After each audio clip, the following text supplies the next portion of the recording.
Hello dear students. तो आज हम कवर करने वाले हैं बीएड हमारे सेमेस्टर 2 का लर्निंग एंड टीचिंग का फर्स्ट टॉपिक जो है changing nature of a learner. तो सबसे पहले हम समझते हैं कि एक लर्नर होता क्या है। ठीक है, एक जो लर्नर है वो एक इंडिविजुअल है जो एक्टिवली पार्टिसिपेट करता है किसी भी प्रोसेस में जहाँ पे क्या हो, लर्निंग हो, जहाँ से हम नॉलेज जो है वो एक्वायर कर रहे हो या फिर हम कुछ स्किल्स सीख रहे हों या फिर हम कुछ वैल्यूज़ या एटीट्यूड जो है वो एक्वायर कर रहे हों।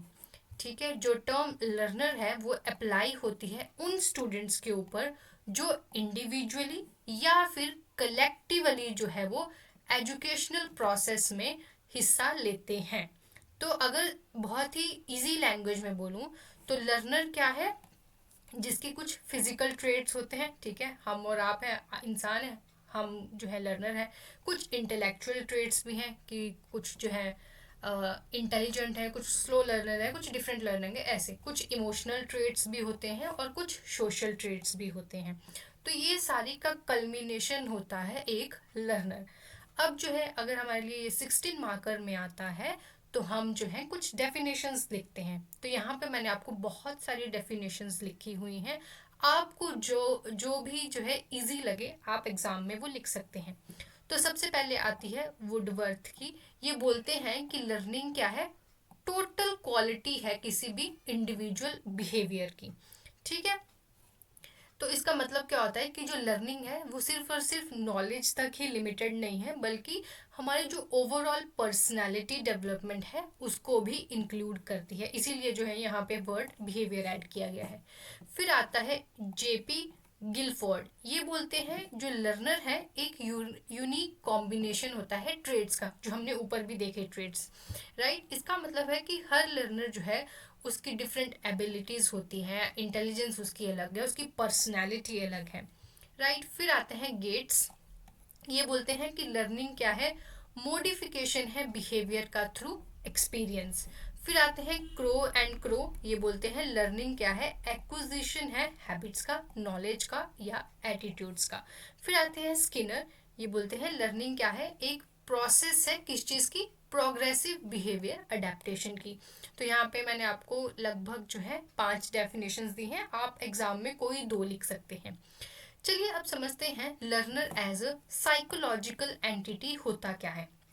साइकोलॉजिकल फैक्टर्स क्या क्या हमारे पास आएंगे, क्योंकि एक जो लर्नर है या तो उसमें कुछ साइकोलॉजिकल फैक्टर्स हैं या कुछ जो उसके सोशल फैक्टर्स हैं वो उसको प्रभावित करते हैं। तो सबसे पहले आता है इंटेलिजेंस। इंटेलिजेंस का मतलब क्या होता है, जहाँ पे हम कुछ समझ सकें, अपनी जो प्रॉब्लम्स हैं उसको सॉल्व कर सकें। राइट, और जैसे बोलते हैं कि जितनी ज़्यादा इंटेलिजेंस होगी उतना जो है हम बेटर लर्निंग करेंगे। फिर आता है मोटिवेशन। अब मोटिवेशन जो है वो इंट्रिंसिक भी हो सकती है, यानी कि इनर भी हो सकती है, जो खुद जो है इनकरेज करती है लर्नर को कि आप जो है कुछ नया सीखो। ठीक है, जो मोटिवेटेड होते हैं लर्नर वो बहुत ही जल्दी फास्ट मतलब जल्दी सीखते हैं एज कम्पेयर टू दोज जिनके अंदर थोड़ी मोटिवेशन नहीं है, बस जिनको मार्क्स लेने के लिए पढ़ना है। राइट, फिर आता है इंटरेस्ट। अब जो लर्नर इंटरेस्टेड होते हैं वो ज़्यादा अटेंशन पे करेंगे जो भी टीचर पढ़ा रहा है, और उस तरह से क्या होगा कि वो इफेक्टिवली जो है वो किसी भी चीज़ को सीख पाएंगे। फिर आता है एटीट्यूड। अब एटीट्यूड आपका पॉजिटिव भी हो सकता है, नेगेटिव भी हो सकता है। अगर आपका पॉजिटिव एटीट्यूड हुआ तो आपकी लर्निंग बेहतरीन होगी। अगर आपका जो एटीट्यूड है वो नेगेटिव होगा तो क्या होगा, कुछ जो है वो बैरियर्स क्रिएट हो जाएंगे आपके रास्ते में, कुछ अड़चने आ जाएंगी मतलब। फिर आता है हमारा एप्टीट्यूड। राइट, एप्टीट्यूड होता है जो भी हमारी स्किल्स होती हैं उसको, जैसे कि किसी में हो सकता है कि लैंग्वेज का अच्छा एप्टीट्यूड हो, किसी को मैथ्स जल्दी आ जाता है विच मीन्स उसका मैथ्स में एप्टीट्यूड जो अच्छा है। तो ये भी जो है अफेक्ट करता है लर्निंग को। फिर आता है इमोशंस, जैसे कि हमारी फियर, एनजाइटी, हैप्पीनेस, ये सारी की सारी प्रोसेस जो है वो लर्निंग को अफेक्ट करती है। फिर आता है मेमोरी। अब मेमोरी क्या है, मतलब कि चीज़ों को याद करना है ना, कि जो इन्फॉर्मेशन हमने सीखी है उसको बार बार रिकॉल करना। अच्छी मेमोरी होगी तो आपका एकेडमिक परफॉर्मेंस भी जो है वो अच्छा होगा। फिर नेक्स्ट हमारे पास हेडिंग आती है learner as a social entity, जहाँ पे जो लर्नर है उसका जो सोशल इन्वायरमेंट है वो उसको इफेक्ट करता है, अफेक्ट डालता है। तो सबसे पहले फैमिली, हमेशा बोला जाता है कि जो फैमिली है वो फर्स्ट सोर्स ऑफ लर्निंग होती है। यहाँ पे क्या होता है, ये जो है हमारी जितनी भी हम वैल्यूज सीखते हैं सबसे पहले फैमिली से ही सीखते हैं। हमारी जो हैबिट्स है, हमारी जो बिहेवियर है, सारा का सारा फैमिली से आता है। देन स्कूल, स्कूल जो है हमें फॉर्मल एजुकेशन जो है वो प्रोवाइड करता है। डिसिप्लिन जो है हम स्कूल से ही सीखते हैं। जो सोशल इंटरेक्शन है हमारी, वो स्कूल से स्टार्ट होती है। फिर आता है नेबरहुड, जिसमें हमारे पीयर ग्रुप्स आप ऐड कर लो, या फिर जितने भी आसपास के आपके लोग हैं उनका बिहेवियर कैसा है, उनका एटीट्यूड कैसा है, वो सारा का सारा इसमें आता है। फिर आता है रिलीजन, कि कोई हो सकता है अपना डिफरेंट डिफरेंट रिलीजन जो है फॉलो कर रहे हैं, किसी के अपनी वैल्यूज़ हैं, किसी की अपनी वैल्यूज़ हैं, तो वो भी जो है कहीं ना कहीं लर्निंग को अफेक्ट करती ही है। फिर आता है मीडिया, मीडिया में आपके रेडियो आ जाएगा, इंटरनेट आ जाएगा, टीवी आ जाएगा। अब इन सब से होता क्या है, ये सारी जो है हमें इंफॉर्मेशन प्रोवाइड करते हैं, अवेयरनेस देते हैं। और जितनी भी हमारी मॉडर्न एजुकेशन है वो हमें कहाँ से मिलती है, मीडिया से ही मिल रही है। फिर उसके बाद क्लब्स एंड सोसाइटी, जो भी कोई ग्रुप्स आप बोल सकते हो जो आसपास के हो, उससे क्या होता है, यहाँ से आप टीम वर्क सीखते हो, लीडरशिप जैसी जो क्वालिटीज़ हैं या सोशल स्किल्स हैं वो आपको यहाँ से आती हैं। अब आते हैं हम सबसे इम्पॉर्टेंट चीज़ के ऊपर, जो है चेंजिंग नेचर ऑफ लर्नर, कि जो लर्नर है उसका जो नेचर है वो चेंज हो रहा है, उसका जो कैसे जो है कौन कौन सी चीज़ें हैं जो अफेक्ट डाल रही हैं। ठीक है, अब देखो, अब मॉडर्न वर्ल्ड है तो टेक्नोलॉजी जो है वो बढ़ रही है। हमारा जो वर्ल्ड है इंटरकनेक्टेड है। ग्लोबलाइजेशन का मतलब यही तो होता है कि आज मैं इंडिया में बैठे बैठे यूएस से भी जो है कुछ मतलब अगर मुझे पढ़ना हो, सीखना हो किसी यूनिवर्सिटी, तो मैं घर बैठे पढ़ सकती हूँ। तो इसका ये किस चीज़ से पॉसिबल है, ग्लोबलाइजेशन और टेक्नोलॉजी की वजह से। फिर सोशल चेंजेस जो हैं वो आ रहे हैं। ठीक है, पहले माना जाता था कि लड़कियों की जो एजुकेशन है वो wastage of time and money है, तो उनको नहीं पढ़ाना है। बट अब जैसे जैसे सोसाइटी में चेंज आया, गर्ल्स की एजुकेशन को कितना ज़्यादा प्रेफरेंस मिला। ठीक है, फिर जो लर्नर है अब अभी के जो टाइम के टुडे वो काफ़ी डिफरेंट है जो पहले जो ट्रेडिशनल लर्नर होते थे। अगर आपको इसको और भी अच्छे तरीके से समझना हो तो आप इसको कंपेयर कर सकते हो कि आपके जो पेरेंट्स या ग्रैंड पेरेंट्स थे उनके सीखने का तरीका कैसा था और अब हमारा सीखने का तरीका कैसा है। तो सबसे पहला पॉइंट हमारे पास आता है shift from passive to active learning. पहले क्या होता था, स्टूडेंट्स जो थे बस टीचर ने जो बोल रहे थे उसको सुनते जाते थे और बस वही जो था वहीं से लर्निंग होती थी। अब क्या है, अब जो है लर्नर जो है टीचर से क्वेश्चन पूछते हैं, वो जो है एक्टिवली पार्टिसिपेट करते हैं। और अब तो बहुत सारी एक्टिविटीज़ जो है क्लासरूम में करवाई जाती है, तो उससे क्या हो रहा है, अब एक्टिव लर्निंग प्रमोट की जा रही है। फॉर एग्जाम्पल कि आप जो है कोई मान लो हिस्ट्री का कोई टीचर आपको लेक्चर दे रहा है, कुछ रिवोल्ट कुछ पढ़ा दिया आपको। अब क्या हो गया, टीचर ने, एक तो होता है कि टीचर ने लेक्चर स्टैंड पे खड़े होकर आपको फैक्ट्स बता दिए, यही हुआ। दूसरा हुआ कि ग्रुप डिस्कशन स्टार्ट हुई, कुछ रोल प्ले आपने किया जैसे एज अ फ्रीडम फाइटर, तो ये क्या हुआ, active learning, right. This is the first point. फिर आता है टेक सेवी लर्नर, मतलब कि टेक्नोलॉजी का प्रयोग करना। जैसे कि आप ये लेक्चर हैं यूट्यूब पे देख रहे हैं, आप टेक्नोलॉजी या इंटरनेट को बहुत ही अच्छे तरीके से यूज़ कर रहे हैं। तो अब स्टूडेंट्स क्या हैं, वो कंफर्टेबली जो है स्मार्टफोन की मदद से कुछ ऐप्स मतलब यहाँ पे लर्निंग का हम रखेंगे। ठीक है, फिर यूट्यूब, गूगल या ऑनलाइन लर्निंग प्लेटफॉर्म से जो है वो सीख सकते हैं। फॉर एग्जाम्पल, चलो यहाँ पे जो एग्जाम्पल दिया उसको छोड़ो, जैसे आप मेरा ये लेक्चर देखने आए हो, अभी आपको चाहिए था कि हमें सीखना है changing nature of A learner, तो आपने गूगल मतलब यूट्यूब पे टाइप किया, आपको यहाँ पे मेरी वीडियो मिल गई। तो आपको अगर टेक्नोलॉजी चलाने आती थी तभी तो आप ये यूज़ कर पाए। ठीक है, तो इससे क्या हुआ, अब जो है आप जो है टेक सेवी लर्नर्स हैं। और राइट, फिर आता है थर्ड हमारा पॉइंट, मोर इन्फॉर्म्ड लर्नर्स, मतलब कि अब जो स्टूडेंट्स हैं उनके पास बेसिक बेसिक नॉलेज तो होती ही है, मतलब थोड़ा बहुत तो उनको पता ही है मतलब क्लास में आने से पहले। बट अब जो है वो और ज़्यादा जो है वो सीखना चाहते हैं, और कहाँ से सीख पाते हैं, बिकॉज अब इंटरनेट है, मीडिया एक्सपोजर है, तो यहाँ से जो है स्टूडेंट्स को काफ़ी अच्छा एक्सपोजर मिल जाता है, और इसी वजह से ये जो है अभी ज़्यादा इन्फॉर्म्ड होते हैं। ठीक है, फॉर एग्जाम्पल अगर कोई क्लाइमेट चेंज की बात करनी हो या इलेक्शंस की बात करनी हो, हमें ऑलरेडी पता है बिकॉज हम अपने आसपास भी देख रहे हैं, तो ये नॉलेज जो है हमें मिल रही है, कुछ हमें सोशल मीडिया से मिलती रहती है। फिर आता है इंडिविजुअल डिफरेंसेस, जैसे कि हमें पता है कि हर लर्नर जो है डिफरेंट होता है, चाहे उसकी कोई भी एबिलिटी हो, उसका इंटरेस्ट हो, उसका सीखने का तरीका हो, उसका लर्निंग स्टाइल हो, सब डिफरेंट है। कुछ स्टूडेंट्स जो हैं वो प्रेफर करते हैं कि वीडियो लेक्चर से हमें अच्छा समझ आ जाएगा। कुछ को ये लगता है कि यार वीडियो लेक्चर देखना जो है इट्स वेस्टेज ऑफ टाइम, तो मैं रीडिंग करके किताबें पढ़ के खुद सीख लूँगा। कुछ को लगता है कि अच्छा डिस्कशन कर लेंगे, फ्रेंड से सीख लेंगे तो मुझे समझ में आ जाएगा। ये भी क्या है, चेंजिंग नेचर है। फिर आता है नेक्स्ट, इंक्रीज्ड एक्सपोजर। एक्सपोजर कैसे, कि अब डिफरेंट कल्चर के लोग हैं आपके साथ, स्टूडेंट्स पढ़ रहे होंगे, कुछ आपके कॉलेज स्कूल में जो है कुछ ग्लोबल इवेंट्स होते हैं, कुछ आपके आइडियाज़ हैं एक दूसरे स्टूडेंट के साथ एक्सचेंज होते हैं, उससे क्या होता है, एक एक्सपोजर बढ़ता है और लर्निंग जो है वो और ज़्यादा इफ़ेक्टिव बनती है। फिर आता है मल्टीटास्किंग हैबिट्स। यूजुअली तो बोला जाता है कि एक समय पर एक ही काम करें, बट मल्टीटास्किंग अब हैबिट जो है वो लर्नर में हो गई है। सामने सामने आप जो है वो मेरा लेक्चर सुन रहे हैं, साथ में नोट भी बना रहे हैं, राइट।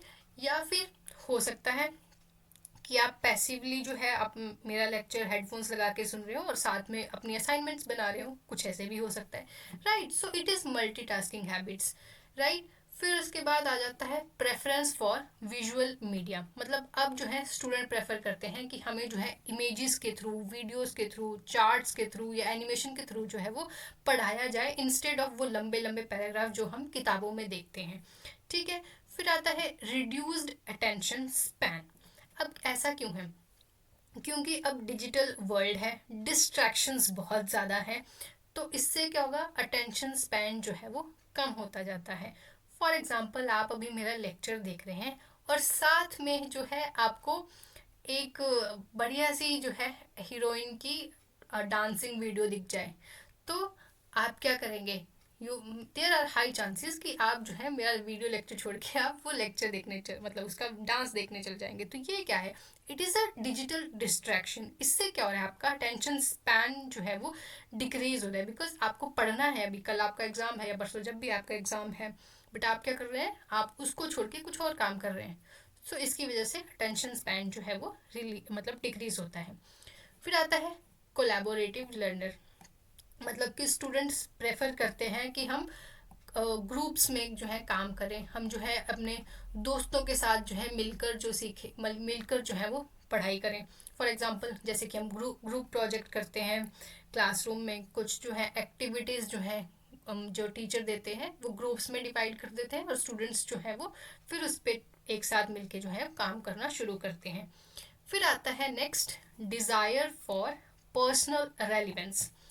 अब जो है ये अभी बहुत ज़्यादा होने लग गया है, पहले नहीं होता था। अब लर्नर जो है वो ये ज़रूर पूछते हैं टीचर से कि अगर आप हमें कोई टॉपिक पढ़ा रहे हैं उसका यूज़फुल क्या है हमारे, मतलब उसको हम रियल लाइफ में जो है कैसे अप्लाई कर सकते हैं, ठीक है। फॉर एग्जांपल बहुत लोग पूछते हैं कि हिस्ट्री हमें क्यों पढ़ाई जाती है, कॉन्स्टिट्यूशन क्यों पढ़ा रहे हैं, पॉलिटिकल साइंस क्यों पढ़ा रहे हैं, ह्यूमैनिटीज़ के सब्जेक्ट्स ही क्यों पढ़ा रहे हैं। कुछ लोगों को लगता है कि साइंस क्यों पढ़ा रहे हैं, मैथ्स के ऐसे डिफ़िकल्ट फार्मूलाज क्यों पढ़ा रहे हैं, ठीक है। तो अब जो है दे लर्नर वांट टू नो कि how the topic is useful in real life. तो ये भी जो है एक चेंज है, पहले जो है ऐसा नहीं होता था। फिर आता है क्रिटिकल थिंकिंग ओरिएंटेशंस। अब जो है स्टूडेंट्स जो भी टीचर ने बोला उसको ब्लाइंडली एक्सेप्ट नहीं करते हैं, वो टीचर से क्वेश्चन पूछते हैं, हर चीज़ को एनालाइज करते हैं और लॉजिकली जो है वो सोचते हैं। फॉर एग्जांपल कि मान लो कि मुगल्स आए थे इंडिया में, कि कब आए थे ये उनको मैटर नहीं करता, बट वो क्यों आए थे, उनका जो फिर वो डिक्लाइन हुआ पीरियड वो क्यों हुआ, तो यहाँ पे अब वाई के ऊपर ज़्यादा फोकस होता है। नेक्स्ट पॉइंट है हमारे पास मोटिवेशन ओरिएंटेड लर्निंग। अब जो स्टूडेंट्स हैं वो तब बेटर जो है वो सीखते हैं जब वो इंट्रेंसिकली मतलब इनर जो है उनमें मोटिवेशन होती है, उनका जो इंटरेस्ट है वो जो है खुद उस चीज़ में आया है, ना कि किसी ने उन्हें फोर्स करके भेजा है। फॉर एग्जांपल कि कुछ लोगों को मान लो साइंस नहीं करनी थी 11th-12th में या उसके बाद ग्रेजुएशन नहीं करनी थी, बट उनके पेरेंट्स ने उनको फोर्स किया, बट उनको बट उनको पढ़ना आर्ट्स था। सो इससे क्या होता है, इससे ये होता है कि स्टूडेंट्स का इंटरेस्ट ही नहीं है, उसकी मोटिवेशन ही नहीं है, तो फिर उसके मार्क्स भी वैसे ही आते हैं, राइट। फिर आता है हमारे पास सोशल कनेक्टेडनेस। अब जो लर्नर है they are connected through social media में चाहे आप इंस्टाग्राम रख लो, व्हाट्सएप रख लो, यूट्यूब रख लो। अब यहाँ से क्या हो रहा है, आइडियाज़ का जो है वो हम एक दूसरे के साथ शेयर कर रहे हैं। फॉर एग्जांपल अभी आप ये लेक्चर देख रहे हैं तो यहाँ पे भी एक तरह से मैं अपने आइडियाज़ जो है वो आपके साथ शेयर कर रही हूँ। तो यहाँ पे स्टूडेंट्स जो है अपने आइडियाज़ को फ्रीली डिस्कस कर सकते हैं, चाहे वो फ्रेंड्स के साथ हो, चाहे अब किसी के साथ भी हो, टीचर के साथ भी। Usually we use social media.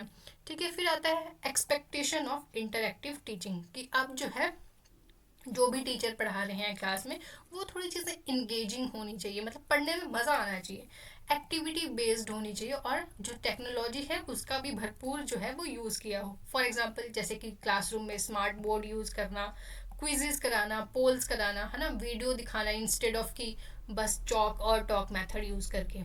Right, फिर आता है एम्फेसिस ऑन लाइफ स्किल्स। अब जो है यहाँ पे फोकस किया जाता है कि हमें जो है कम्युनिकेशन, डिसीजन मेकिंग स्किल्स या लीडरशिप या प्रॉब्लम सॉल्विंग स्किल्स जो है वो सिखाई जाए, इंस्टेड ऑफ कि कुछ रट्टा मार के बस हो गया, फैक्ट्स आपने पढ़ लिए, एग्जाम दे दिए, हो गया। इंस्टेड ये फोकस करता है कि हमें वो स्किल्स सिखाई जाए जो आज इम्पॉर्टेंट हैं। राइट, फिर आता है क्रिएटिविटी एंड इनोवेशन। अब जो है स्टूडेंट प्रेफर करते हैं कि हम जो है न्यू आइडियाज़ पे काम करें, न्यू प्रोजेक्ट्स के ऊपर काम करें। कोई ऐसी प्रॉब्लम है उसको हम उसका अलग तरीके से सोल्यूशन जो है वो फिगर आउट करें, इंस्टेड ऑफ कि रट्टा मार के जो है वो आप पढ़ लो।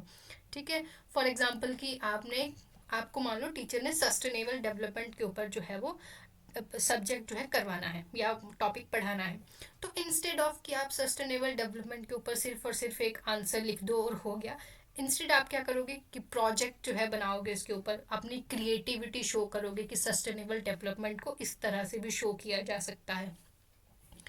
फिर आता है क्यूरियस एंड क्वेश्चनिंग।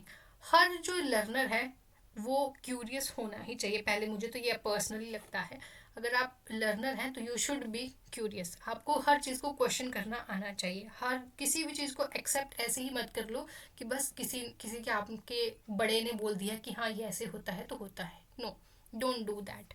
ठीक है, सो ओके, जो लर्नर है वो क्या है, अब किसी भी फैक्ट को ब्लाइंडली नहीं कर रहे हैं follow, they are questioning, they are curious and asking कि ये क्यों हो रहा है, ये कैसे होता है, इवन इन हिस्ट्री और सिविक्स टॉपिक्स।